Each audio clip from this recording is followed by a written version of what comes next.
Chapter 6 में हम लोग अगला टॉपिक देखने जा रहे हैं, हमारा है वर्धमान और ह्रासमान फलन, इंक्रीजिंग और डिक्रीजिंग फंक्शन। यानी कोई फलन जो होगा आपका वर्धमान यानी कब इंक्रीजिंग होगा और कब डिक्रीजिंग होगा, ये हम लोग कैसे चेक करेंगे। लेकिन सबसे पहले हम लोग समझते हैं कि ये इंक्रीजिंग और डिक्रीजिंग फलन क्या होता है।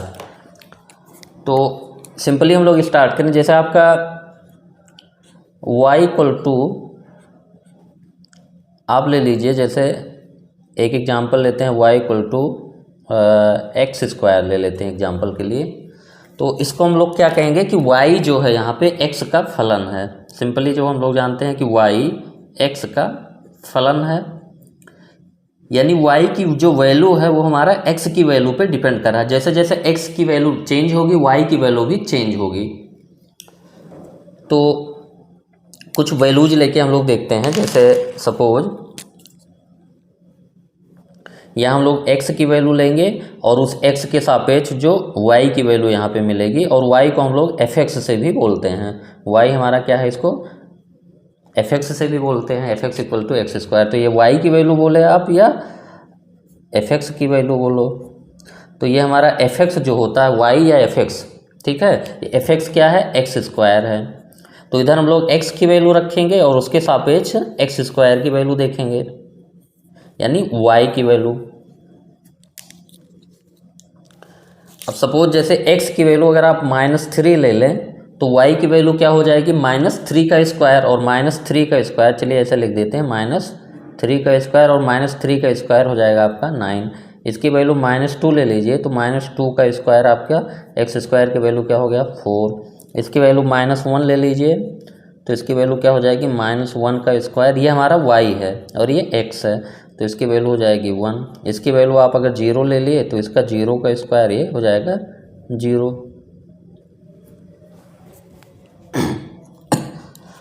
अब एक कॉलम हम लोग और बनाते हैं। यहाँ पे हमारा x की वैल्यू होगी और यहाँ y इक्वल टू आपका क्या है, fx से भी बोलते हैं, और यहाँ पे हमारा क्या है, एक्स स्क्वायर।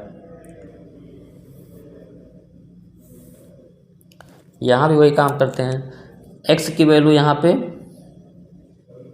चलिए 1/2 अगर हम लोग रखें तो एक्स स्क्वायर की वैल्यू यानी y की वैल्यू क्या हो जाएगी, 1/2 का स्क्वायर, और 1/2 का स्क्वायर का मतलब 1/4। इसकी वैल्यू अगर 1/2 हो गया, फिर चलिए 1 ही ले लेते हैं। अगर इसकी वैल्यू 1 ले लें हमारा तो ये 1 का स्क्वायर हो जाएगा आपका 1।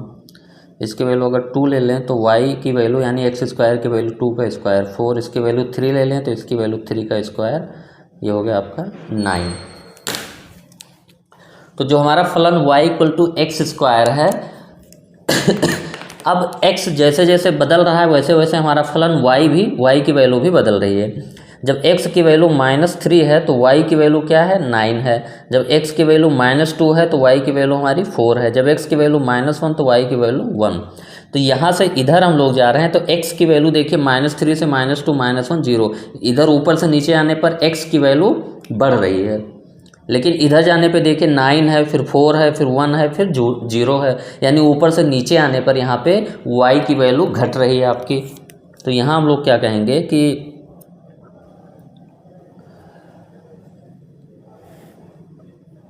और सेम चीज़ यहाँ पे देखते हैं, x की वैल्यू जब 1/2 है तो y की वैल्यू क्या है, 1/4। x की वैल्यू जब 1 है तो y की वैल्यू क्या है, 1 है। x की वैल्यू 2 है तो y की वैल्यू 4। तो x ऊपर से नीचे जाने पर हमारा क्या हो रहा है, ऊपर से नीचे जाने पर x की वैल्यू बढ़ रही है और इधर से ऊपर से नीचे आने पर y की वैल्यू भी बढ़ रही है।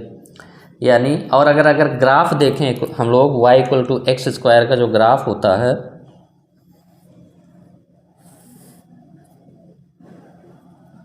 ये x एक्सिस हो गया, ये y एक्सिस। तो y equal to x square का ग्राफ हमारा होता है ये आपका हो गया, ये ओरिजिन होता है 0, फिर ऐसे 1 2 3 ये आपका रहता है। यहाँ पे क्या रहता है, x एक्सिस पे x की वैल्यू रहती है -2 -3 ऐसे करके।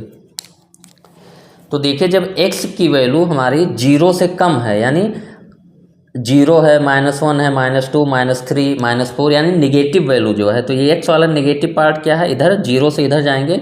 x की वैल्यू जब निगेटिव है तो x की वैल्यू जैसे जैसे बढ़ रही है, यानी x की वैल्यू आप -3 से -2 पे जब जाओ तो y की वैल्यू घट रही है, क्योंकि -3 जब है x की वैल्यू तो y की वैल्यू 9 है।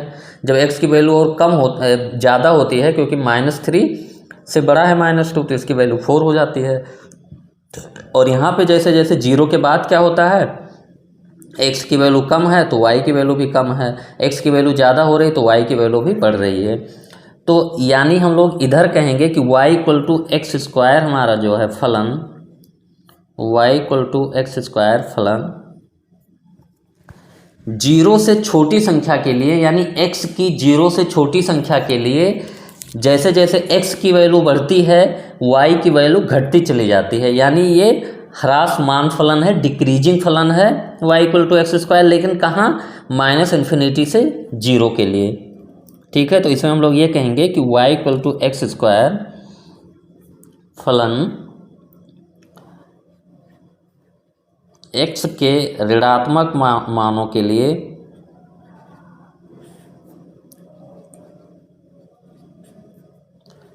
x के ऋणात्मक मानों के लिए ये हमारा ह्रासमान फलन है। यानी जैसे x की वैल्यू आप बढ़ाओगे तो f(x) की वैल्यू घटेगी। यहाँ पे दिख भी रहा है, तो यहाँ पे अगर हम लोग मेंशन भी कर दें कि यहाँ ऊपर से नीचे जाने पर हमारा x की वैल्यू जो है, x का मान बढ़ रहा है, ऊपर से नीचे जाने पर x का मान बढ़ रहा है, लेकिन y की वैल्यू क्या होती जा रही, घटती चली जा रही। तो आप x यानी इनपुट x बढ़ाओगे तो आउटपुट बढ़ रहा है, इसका मतलब ये डिक्रीजिंग फलन है कि इनपुट आप बढ़ा रहे हो लेकिन ये आउटपुट हमारा लेस दे रहा है। तो यहाँ पे कहेंगे कि y का मान घट रहा है। तो x का मान जैसे जैसे बढ़ रहा है y का मान इधर घट रहा है। यहाँ इधर भी ये x का मान ऊपर से नीचे जाने पर क्या हो रहा है, बढ़ रहा है। तो x का मान तो बढ़ रहा है, x का मान बढ़ रहा है, उसके सापेक्ष यहाँ y का मान भी बढ़ रहा है। तो आप इनपुट जैसे डाल रहे हो, x की वैल्यू 1/2 डाला था आपने इनपुट, तो आउटपुट 1/4, 1 यानी इनपुट आपने बढ़ाया तो आउटपुट भी देखिए बढ़ गया। आपने इनपुट 2 किया तो आउटपुट 4 हो गया, इनपुट 3 किया तो आउटपुट 9 हो गया। तो जैसे जैसे इनपुट बढ़ा रहे हैं तो आउटपुट भी बढ़ रहा है, इसका मतलब ये वर्धमान फलन, इंक्रीजिंग फलन है। तो y का मान बढ़ रहा है। तो इसका मतलब हम कहेंगे कि y equal to x square जो फलन है हमारा, ये इसको ये नहीं बोल सकते कि ये वर्धमान फलन है या ह्रासमान फलन है। क्यों? क्योंकि कुछ x की कुछ वैल्यू के लिए ये डिक्रीजिंग है और x की कुछ वैल्यू के लिए इंक्रीजिंग है। तो x के ऋणात्मक मानों के लिए ह्रासमान है और y equal to x square फलन x के धनात्मक मानों के लिए, x के धनात्मक मानों के लिए वर्धमान फलन है, यानी इंक्रीजिंग फंक्शन है। तो इससे थोड़ा इंक्रीजिंग फलन और डिक्रीजिंग फलन का मतलब समझ में आ रहा है। इसका मतलब कि हम लोग अगर इंक्रीजिंग फलन है, इनपुट आप बढ़ा रहे हैं इनपुट की वैल्यू, तो आउटपुट की वैल्यू अगर बढ़ रही है तो वो हमारा इंक्रीजिंग फलन होगा। यानी इनपुट जैसे मान लीजिए x की वैल्यू 1 है और आपने x की वैल्यू 2 करी, तो x बराबर 1 पे जो आउटपुट आया था x बराबर 2 पे उससे ज़्यादा आएगा, तो हमारा क्या हो जाएगा, इंक्रीजिंग फलन। अदरवाइज डिक्रीजिंग फलन हो जाएगा। कि अदरवाइज का मतलब कि अगर x की वैल्यू बढ़ाने से आपकी y की वैल्यू घट रही है। तो एक आध एग्जाम्पल और हम लोग देखते हैं।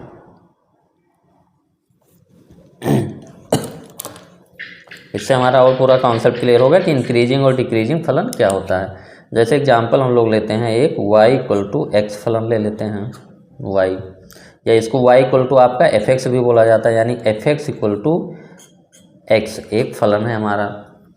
अब इसमें अगर इसका ग्राफ देखें तो अभी हम लोग ग्राफ से भी देखेंगे कि ग्राफ से कैसे पता चलता है, ग्राफ से भी कैसे पता चलता है कि कोई फलन इंक्रीजिंग डिक्रीजिंग, हम लोग ग्राफ से ही बता देंगे। लेकिन इसका graph y equal to x का सबको पता है कि ये होता है, और ये जो एंगल होता है ये 45 डिग्री होता है। ये हमारा x एक्सिस, ये y एक्सिस, ये हो गया आपका ओरिजिन। तो y इक्वल टू एक्स एक फलन है, यानी f(x) इक्वल टू एक्स। इसमें x और y की वैल्यू देखते हैं। y इक्वल टू क्या है आपका x।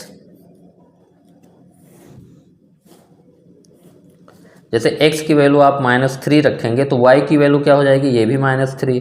x की वैल्यू -2 रखेंगे तो y की वैल्यू -2, x की वैल्यू -1 तो y की वैल्यू -1, x की वैल्यू 0 तो y की वैल्यू भी 0, x की वैल्यू 1 तो y की वैल्यू 1, इसकी वैल्यू 2 तो इसकी वैल्यू 2, x की वैल्यू 3 तो y की वैल्यू भी 3। इतने से देखिए ऊपर से नीचे जाने पर x की वैल्यू हमारी बढ़ रही है, यानी इनपुट हम लोग बढ़ा रहे हैं तो आउटपुट देखिए आउटपुट भी बढ़ रहा है, यानी ये हमारा y=x ये इंक्रीजिंग फलन है ये, यानी हम लोग कहेंगे कि y=x जो है वर्धमान फलन है, यानी इंक्रीजिंग फंक्शन है।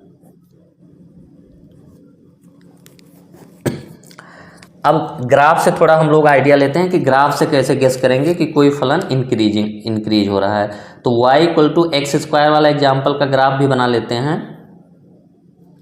y=x² जो हमारा x के ऋणात्मक मानों के लिए जो है डिक्रीजिंग था और x के धनात्मक मानों के लिए इंक्रीजिंग था। तो x एक्सिस y एक्सिस ये आपका ओरिजिन, ये हमारा वक्र हो गया y=x² का और ये y=x का। अब देखिए जैसे x की वैल्यू कुछ लेते हैं हम लोग, तो x की वैल्यू ये लेंगे तो इसके सापेक्ष y की वैल्यू हम लोग यहाँ से मिलेगी ये हो जाएगा, ये लेंथ जो आपका होगा ये उसके सापेक्ष y की वैल्यू, फिर x की वैल्यू बढ़ाते हैं ये करते हैं तो ये आपका क्या देखिए हो रहा है y की वैल्यू ये, यानी ये हाइट जो आपका है ये कम हो गया, यानी y की वैल्यू कम हो रही है। फिर x की वैल्यू और बढ़ाएं, देखिए ये y की वैल्यू, और y की वैल्यू यही तो होगा y अक्ष में, तो ये घट रहा है, यानी जैसे जैसे इधर से इधर जाएंगे x की वैल्यू हम लोग बढ़ा रहे हैं लेकिन y की वैल्यू घट रही है। अब जीरो के इधर हम लोग देखते हैं x की वैल्यू ये हम लोग लिए तो y की वैल्यू हमको ये हाइट मिल गई, x की वैल्यू ये लिए तो y हमको इसके सापेक्ष ये मिलेगा, x की वैल्यू ये तो यहाँ से ये जहाँ कट करेगा ये y की वैल्यू होगी ये लेंथ। तो जैसे जैसे देखिए धनात्मक के लिए ये हाइट हमारी क्या होती जा रही है, ग्राफ की बढ़ती चली जा रही है, और जब डिक्रीजिंग है तो जैसे जैसे x बढ़ रहा है हम लोग बाएं से दाएं जा रहे हैं तो जो ग्राफ की हाइट है वो घटती चली जा रही है। तो इसको ऐसे बोल सकते हैं कि इस पार्ट में बाएं से दाएं जाने पर ग्राफ या आलेख की ऊंचाई घट रही है।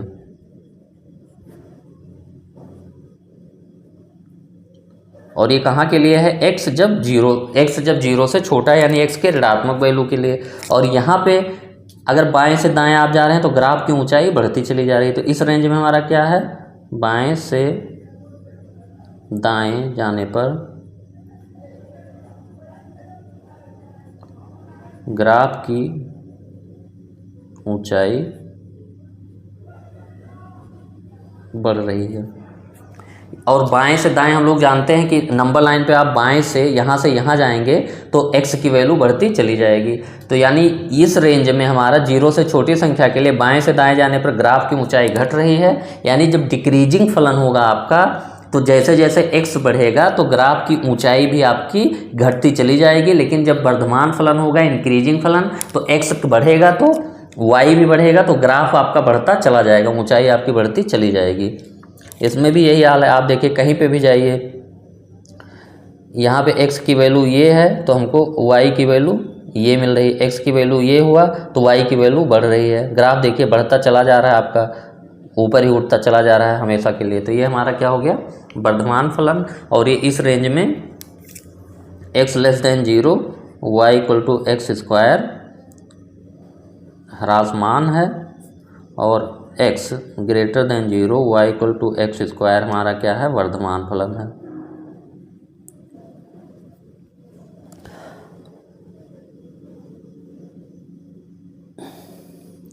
अब इससे थोड़ा हमारा एक आइडिया हो गया कि कैसे हम लोग गेस करेंगे या क्या मतलब होता है वर्धमान फलन और ह्रासमान फलन का। तो वर्धमान फलन होता है जब x की वैल्यू हम लोग बढ़ाएं, फलन में इनपुट की वैल्यू बढ़ाएं, तो अगर आउटपुट की वैल्यू भी बढ़ रही है तो ये हमारा वर्धमान फलन हो गया। और x की वैल्यू बढ़ाने पर y की वैल्यू आपकी घट रही है तो वो ह्रासमान फलन हो जाता है। तो ये इंक्रीजिंग फंक्शन और डिक्रीजिंग फंक्शन का थोड़ा सा एक आइडिया हम लोगों ने लगाया है।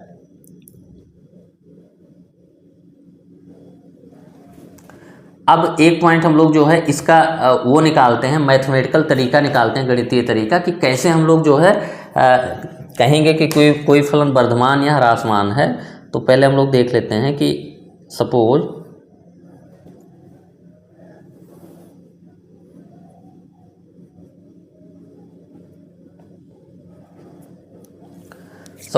y equal to x square ही हमारा ये फलन है, लेकिन हम लोगों ने नेगेटिव वाला नहीं लिया है। ये y equal to x square का ग्राफ बनाया है। कहाँ के लिए? जब x ग्रेटर देन 0 है, यानी x पॉजिटिव के लिए ही देख रहे हैं, नेगेटिव में हम नहीं जा रहे हैं। हमको पता है कि y equal to x square, ये पता है कि y equal to x square फलन, y equal to x square फलन x ग्रेटर देन 0 के लिए वर्धमान फलन है। ये तो हम लोग वैल्यू पुट कर करके निकाले हैं।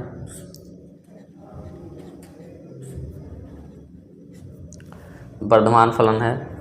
तो अब अगर आपका जिस भी x की जितनी भी वैल्यू के लिए कोई फलन आपका वर्धमान होगा, उसमें x की कोई दो वैल्यू हम लोग लेते हैं, एक वैल्यू यहाँ ले लिए, एक वैल्यू यहाँ ले लिए। तो उस x के सापेक्ष y की वैल्यू निकालने के लिए इस पे परपेंडिकुलर ड्रा करेंगे, और जिस पॉइंट पे ग्राफ कट करेगा वहाँ से y अक्ष पे परपेंडिकुलर डालेंगे, तो इसके सापेक्ष y की वैल्यू मिलेगी। तो ये x1 था, तो x1 के सापेक्ष हमको यहाँ पे मिल गई वैल्यू y1, और ये y1 हमारा क्या होगा? f ऑफ x1, जो फलन होगा उसमें x की जगह पे x1 रख देंगे आप फलन में, तो वो हमारा मिल गया। ये दूसरा पॉइंट हम लोगों ने x की वैल्यू ली, इसको x2, और ये वैल्यू हमारा हो गया। अब y की वैल्यू निकालने के लिए ये क्या हो जाएगा? f ऑफ x2, और इसको हम लोग नाम दे दिए y2। यानी जितने भी x की जितनी भी वैल्यू के लिए फलन हमारा वर्धमान है, उसी के लिए हम लोगों ने x1 और x2 दो वैल्यू लिया, और उसके सापेक्ष f(x1) एक वैल्यू और f(x2) दूसरी वैल्यू, ये निकाला। तो देखिए, अगर आपका यहाँ पे हमारा क्या x1 की वैल्यू कम है, x2 की वैल्यू ज़्यादा है, तो x1 हमारा क्या है? Less than x2। सही बात है, x1 की वैल्यू कम है और x2 की वैल्यू ज़्यादा है। अब f(x1) हमारा ये y पे जो लेंथ है, ये f(x1) कम है, तो f(x1) जो हमारा आउटपुट आ रहा है ये कम है, और f(x2) ज़्यादा है, यानी x1 लेस देन x2 है, तो f(x1) भी हमारा क्या आ रहा है? लेस देन f(x2) आ रहा है। तो इसी बात को हम लोग कहेंगे, और हमको पहले से पता है कि वर्धमान फलन के लिए यही क्वालिटी होती है कि अगर वर्धमान फलन आपका होगा तो आप जितने भी x के लिए कहोगे कि वो इंक्रीजिंग फलन है, तो उसमें कोई भी दो x1 और x2 आप ऐसा लो कि x1 लेस देन x2 हो, तो f(x1) आपका क्या होना चाहिए? Less than f(x2). तो ये हमारा जो परिभाषा 1 आपका एनसीईआरटी बुक में दिया है, इसका पहला पॉइंट हम लोगों ने निकाल लिया। तो लिख देते हैं आपका, ये आपका डिफिनीशन जो बुक में दिया है, ये परिभाषा 1। लेकिन हम लोग समझ ले पहले, तब परिभाषा लिख रहे हैं कि भैया अगर आपका x के किसी भी मानों के लिए कोई फलन आपका इंक्रीजिंग है, तो उसमें कोई भी दो वैल्यू आप x की उठाओ, x1 और x2। अगर आपका x1 छोटा है x2 से, तो f ऑफ x1 भी आपका f ऑफ x2 से छोटा आना चाहिए, तभी वो फलन हमारा इंक्रीजिंग होगा।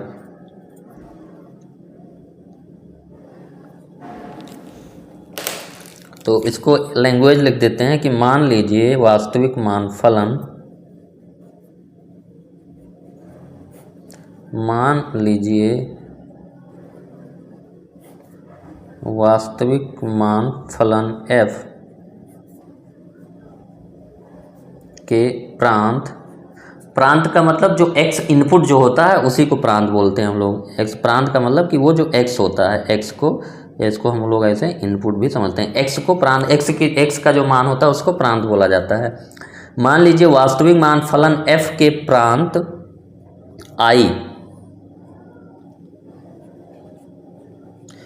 यानी x की कुछ फिक्स प्रांत है कि यहाँ से यहाँ तक, प्रांत i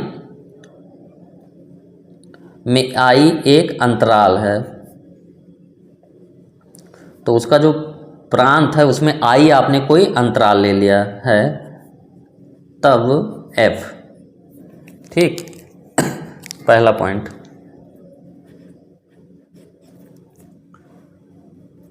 यानी आपका कोई फलन है, वास्तविक मान फलन f, और उसके प्रांत f के प्रांत में आपने कोई i एक इंटरवल लिया है। i से क्यों ना, क्योंकि इंटरवल का मतलब कि कुछ x की रेंज की, जैसे x की वैल्यू 2 से 10 तक, या x की वैल्यू 10 से लेके 10,000 तक, इस टाइप का उसको बोलेंगे इंटरवल या अंतराल। तो अगर आपका अंतराल i में फलन इंक्रीजिंग होगा तो ये कंडीशन होनी चाहिए। तो इसी को लिखते हैं कि अंतराल i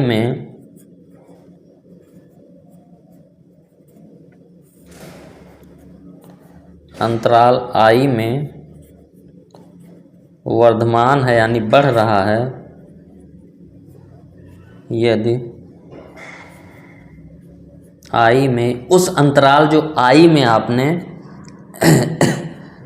x1 less than x2 लिया, ठीक है। इससे आपका क्या कंक्लूजन निकलता है, इम्प्लाइज दैट, यानी x1 लेस देन x2 आपने लिया, इससे ये इम्प्लीकेशन मिलता है कि f of x1 less than f of x2 सभी, इसमें एक पॉइंट, सभी x1 x2 belong to i के लिए, यानी उस अंतराल i में आपका कोई फलन वर्धमान होगा जब उस अंतराल के किसी भी x1 x2 को आप ऐसे उठा लो कि x1 की वैल्यू छोटी हो x2 से, उससे आपको ये मिले कि f ऑफ x1 भी छोटा है f ऑफ x2 से, तो उस अंतराल i में आपका फलन वर्धमान होगा। ये पहला पॉइंट हो गया। और दूसरा point y equal to x square से ही हम लोग निकालेंगे। देखिए अब y equal to x square जो डिक्रीजिंग जहाँ पे है वहाँ पे हम लोग ग्राफ बना लेते हैं। तो डिक्रीजिंग आपका x की नेगेटिव वैल्यू के लिए डिक्रीजिंग है, तो केवल डिक्रीजिंग वाला ग्राफ बनाएं। तो ये हमारा ये हो गया, ये y equal to x square है। कब ग्राफ है, जब x की वैल्यू 0 से छोटी है। ये x एक्सिस, ये y axis, y equal to x square, क्योंकि हमको पता है कि जब x की ऋणात्मक वैल्यू के लिए y equal to x square हमारा ह्रासमान फलन है। अब इसमें आपने कोई दो x1 और x2 लिया, एक x1 हमने ये लिया, तो उस x1 के सापेक्ष x1 की वैल्यू ये लिया आपने, तो x1 के सापेक्ष यहाँ से परपेंडिकुलर ड्रा करें। ग्राफ को जिस बिंदु पे कट करेगा वहाँ से आप जो है y अक्ष पे परपेंडिकुलर डालेंगे, ये वैल्यू हमारी होगी f(x1). फिर एक वैल्यू हम लोगों ने दूसरी लिया x2, यहाँ से ये x2 वैल्यू हो गई, ये वैल्यू आपकी यहाँ से परपेंडिकुलर ड्रा किया, ग्राफ को इस बिंदु पे कट रहा है, यहाँ से ये वैल्यू हमारी हो गई f(x2). तो यहाँ पे देखिए जो x1 हमारा है ये क्या है, लेस देन x2 है, यानी x1 का मान कम है, x2 का मान ज़्यादा है। लेकिन f(x1) हमारा जो है ये लेंथ हो गया, f(x1) आपका क्या है, ये पूरा लेंथ ये हो गया, तो f(x1) हमारा बड़ा है, f(x1) ग्रेटर देन f(x2). तो दूसरा जो पॉइंट हो गया इसी का कि अगर अंतराल i में हम बोलेंगे ह्रासमान है, यदि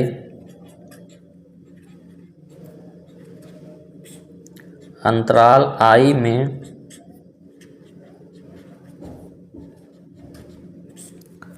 ह्रासमान है, यदि i में x1 लेस देन x2 से ये इम्प्लीकेशन आपको मिले कि f(x1) ग्रेटर देन f(x2), और किसके लिए, सभी x1 x2 belong to i के लिए, सभी x1 x2 belong to i के लिए।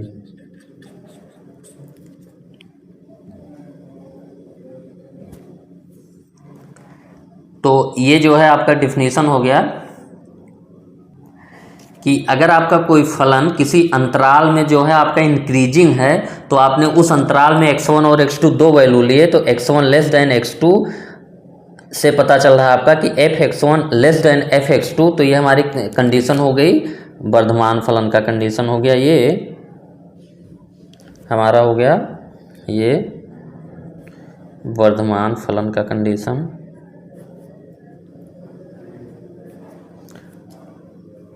और अगर आपका x1 लेस देन x2 लिया आपने, चलिए यहाँ पे नहीं लिखते हैं, ये हमारा ये यहाँ पे लिखा है x1 less than x2, f(x1) greater than f(x2), ये ह्रासमान फलन का कंडीशन हो गया।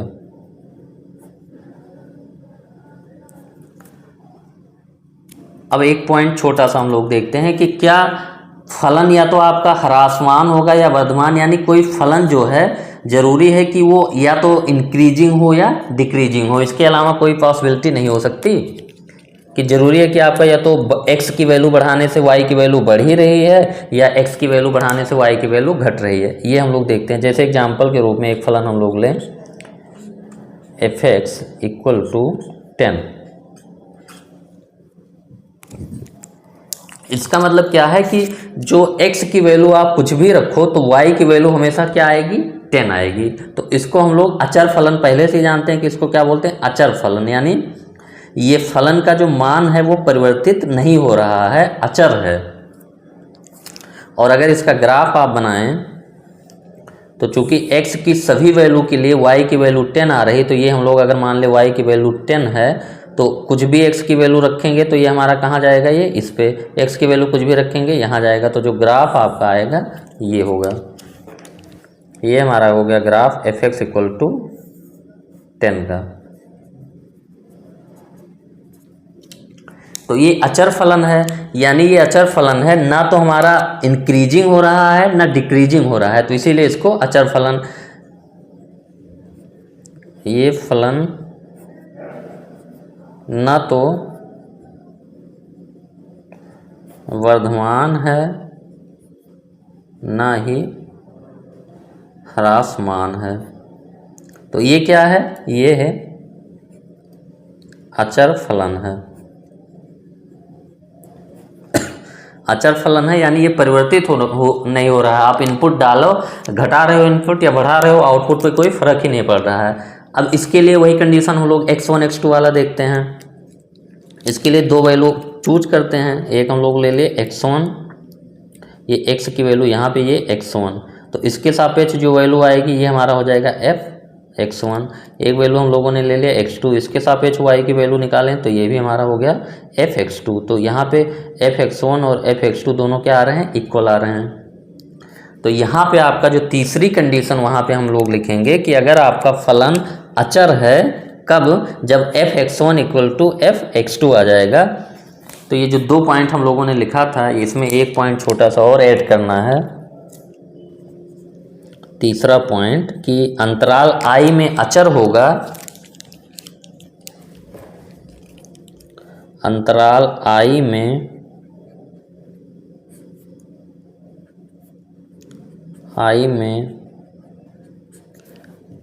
अचर है यदि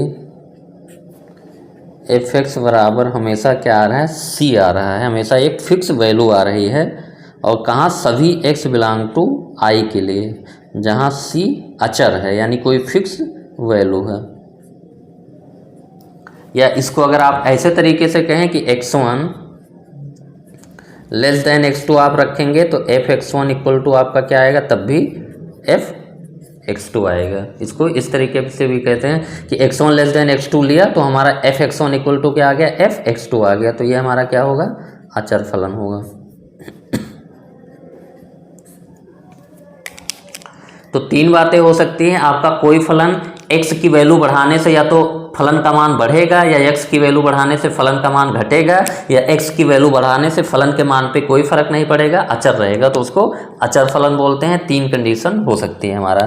तो ये ग्राफ को भी देख के चलिए रिवाइज कर लेते हैं। सिंपली ग्राफ को देखने से क्या पता चलता है, ग्राफ देखने से ये पता चलता है कि जैसे जैसे आप x की वैल्यू बढ़ाएंगे ग्राफ की हाइट बढ़ती चली जाएगी तो वो वर्धमान फलन हो गया, और x की वैल्यू बढ़ाने से ग्राफ की हाइट घट रही है तो वो ह्रासमान फलन हो जाएगा। जैसे y = x² में हम लोग देखते हैं,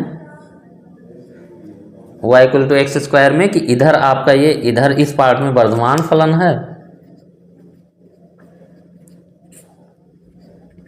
y = x² वर्धमान है कब, जब x > 0 के लिए, और यही आपका जो है ह्रासमान है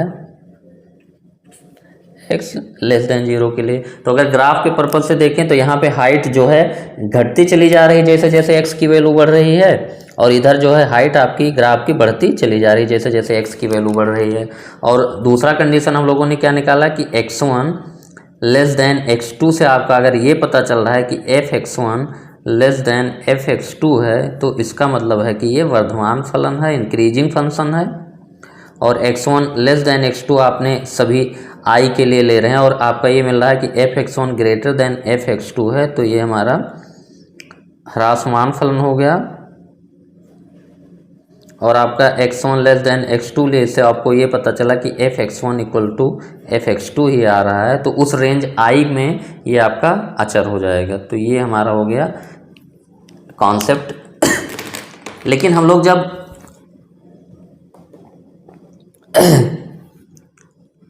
जब क्वेश्चन करेंगे हम लोग तो इसमें अवकलन का उपयोग करके हम लोग वर्धमान और ह्रासमान फलन निकालेंगे।